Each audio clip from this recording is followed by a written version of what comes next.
At a glance, the writing phase involves 6 to 8 writers meeting fortnightly over a period of 8 to 10 weeks, bringing a new song to each of the 4 to 5 meetups.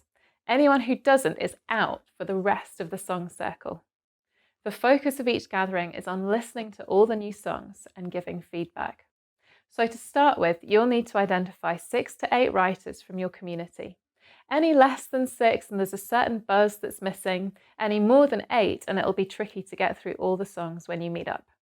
When you're thinking about who to ask, remember that writing a song every fortnight for 8 to 10 weeks is intense. So the writers involved need to be capable independently of writing that amount of new melodic and lyric material in that time frame.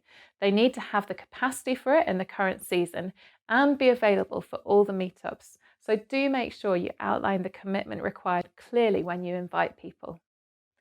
As well as considering the individual writers you're going to invite, it's worth giving thought to the overall makeup of the song circle. Have you got new writers, seasoned writers, or a mixture? Are they writers whose focus is gathered worship or the pubs, clubs, and streets of your city? What about writing style? Is there a coherence among those you're thinking of inviting, or is there a spread of styles and genres? If you can't answer those questions, it's definitely worth taking time to chat to the writers whose heart and style you don't know so well and asking to hear some of their recent material. It can be really hard, both for the individual writer and for the whole song circle, if most folk are in roughly the same ballpark, whilst one or two aren't. Not in contradiction to this, one of the things I loved when Adam first explained song circles to me was the way he looks for a wild card writer for each song circle, asking God to highlight someone who's maybe not one of the obvious choices, and then staying alert to see who the Holy Spirit shows you. The main emphasis of the writing phase is, of course, writing. It's about recognizing that we're writers and writers write, so let's do it. You might want to hold an introductory session to set the scene, but after that, every meetup is a song deadline, and anyone who doesn't bring a new song forfeits their involvement in the rest of the song circle. Yep, I know it's tough, but we creators need deadlines to help us get down to work, push through the blank page pain barrier, and learn how to steward our gift well. To give a little guidance on what's expected for each session, we have chosen to define a new song as something written fresh for the song circle, not a reworked version of a song from a previous life. And we've asked that at least melody and lyrics are in place for at least 2 sections of the song. So a verse and a chorus and a bridge, a verse and a bridge, 2 verses, and so on. Just for example, if you follow this format, then by the end of an 8-week writing phase with 6 writers, you would have 24 new songs. It's worth pointing out that the songs written for these fortnightly deadlines don't have to be good. The intensity of this writing experience will force most people to turn off their internal editor, at least temporarily, which is a really healthy thing to do while we focus on simply writing and getting the raw material out there.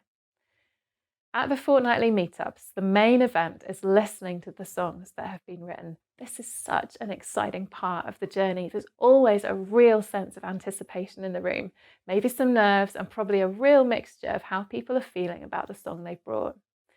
We found it really helpful to allow a little space for reflecting together on how the fortnight has been, what's been easy or difficult, times creativity has flowed or we've gotten stuck, and anything Jesus has been saying to us through it all. Then we take it in turns to share, each writer handing out printed copies of their chord chart for the rest of the group.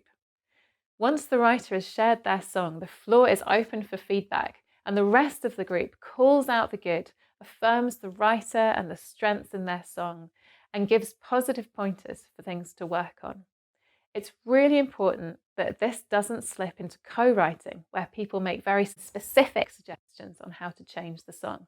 So rather than saying, I don't like the melody in line 4 of your verse, why don't you do this instead, and then singing an alternative, it might be better to say, I think there might be a stronger melody for line 4 of your verses. I'd love to see you experiment with that. Putting a 15-minute timer on for each song will help make sure you're done within a couple of hours, and has the added bonus of encouraging people to keep their feedback concise. Receiving feedback with this kind of immediacy is really satisfying for creatives. Not only that, the beauty of the song circle model is that everyone learns so much about the craft of songwriting by listening to and giving feedback on each other's songs. You just know when a song is good because the whole group joins in, tapping along and adding harmonies in a kind of unspoken collective recognition of what the song carries. If you're the song circle leader, you might find it helpful to make a note of these songs, and any that particularly grab your attention or seem to have strong potential, to help with deciding which songs to take forward to the editing phase. On that, you'll see as we move through the model that at each stage a bunch of songs get whittled out and only a fraction move from one phase into the next. I love the way that this both embraces the very healthy concept of creative waste and reminds us that not everything we write is meant to have a wide sphere of influence. Many songwriters are unused to these ideas though, so it's worth setting expectations clearly at the beginning of the song circle to ensure that everyone is on the same page when it comes to how many of their songs are likely to get edited and eventually trialled. Practically speaking, it goes without saying that you will want to have sustenance in the form of drinks and goodies at each meetup. You might also want some sort of group chat. We've used WhatsApp, and each time these message groups have been full of banter and hilarious places for sharing creative elation and tear your hair out frustration, as well as inspiring articles and videos on songwriting and week-to-week practicalities and reminders.